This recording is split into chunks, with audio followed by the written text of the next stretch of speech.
Guys দেখো আজকে পেয়ারা চাট বানাবো।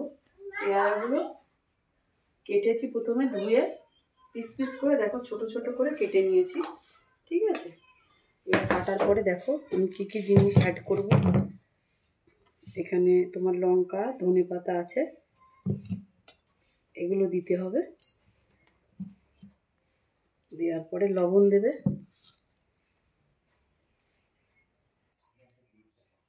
লবণটা দেওয়া হয়ে যাওয়ার পরে এবার একটু পাতি লেবু দেবে। পাতি লেবু দেওয়া হয়ে গেলে পাতি লেবু দিয়ে দিলাম। এবার একটু চিনি দেবে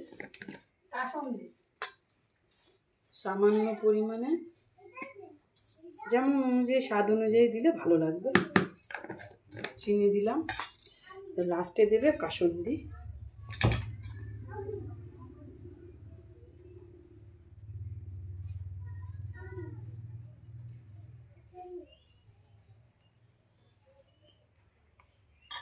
কাসুন্দিটা দেওয়া হয়ে গেছে। এবার দেখো এগুলোকে মিক্সড করতে হবে সবগুলো একসাথে।